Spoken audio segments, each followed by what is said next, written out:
പ്രധാനപ്പെട്ട വാർത്തയിലേക്ക് കടക്കുകയാണ്. കോഴിക്കോട് കൂടരഞ്ഞിയിൽ സ്ഥാനാർത്ഥിക്ക് അജ്ഞാതരുടെ ആക്രമണത്തിൽ പരിക്കേറ്റു. കൂടരഞ്ഞി പഞ്ചായത്തിലെ 8ാം വാർഡ് UDF സ്ഥാനാർത്ഥി ജെയിംസിനാണ് പരിക്കേറ്റത്. ആക്രമണത്തിൽ ജെയിംസിന്റെ കൈക്കും മുഖത്തും പരിക്കേറ്റു. മീറ്റിംഗ് കഴിഞ്ഞ് വീട്ടിലേക്ക് പോകുന്ന വഴിയാണ് ആക്രമണമുണ്ടായത്.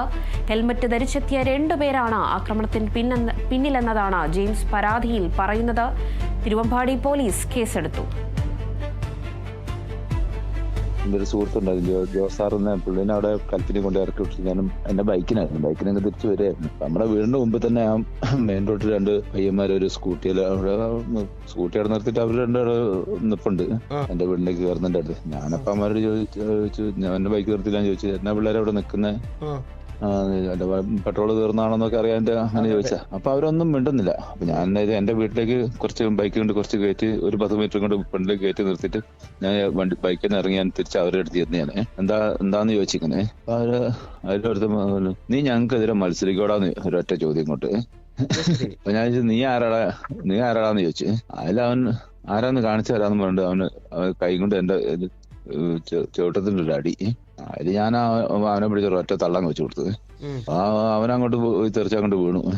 ഒരു 10-25-30 വയസ്സ് താഴെ ഉള്ളൂ.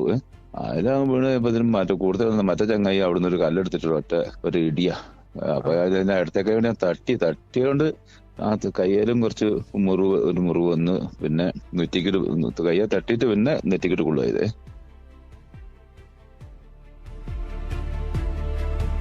ാണ് ഇപ്പോൾ കേട്ടത്. കോഴിക്കോട് കൂടരഞ്ഞിയിൽ സ്ഥാനാർത്ഥിക്ക് അജ്ഞാതരുടെ ആക്രമണത്തിൽ പരിക്കേറ്റിട്ടുണ്ട്. കൂടരഞ്ഞി പഞ്ചായത്തിലെ 8ാം വാർഡിലെ UDF സ്ഥാനാർത്ഥിയായ ജെയിംസ് വേളശ്ശേരിക്കാണ് പരിക്കേറ്റത്. നീ തനിക്കെതിരെ മത്സരിക്കുമോടാ എന്ന് ചോദിച്ചാണ് ആ ശബ്ദരേഖ പോലും പുറത്തു വന്നിരിക്കുന്നത്. ആക്രമണത്തിൽ ജെയിംസിന്റെ കൈക്കും മുഖത്തും പരിക്കു പറ്റിയിട്ടുണ്ട്. മീറ്റിംഗ് കഴിഞ്ഞ് വീട്ടിലേക്ക് പോകുന്ന വഴിയാണ് ഈ ആക്രമണം ഉണ്ടായത്. ഹെൽമറ്റ് ധരിച്ചെത്തിയ 2 പേരാണ് ഈ ആക്രമണത്തിന് പിന്നിൽ എന്നതാണ് ജെയിംസും പരാതിയിൽ പറയുന്നത്. എന്തായാലും തിരുവമ്പാടി പോലീസ് കേസെടുത്തിട്ടുണ്ട്. ജെയിംസിന്റെ ശബ്ദരേഖയാണ് ഇപ്പോൾ പ്രേക്ഷകർ കേട്ടത്.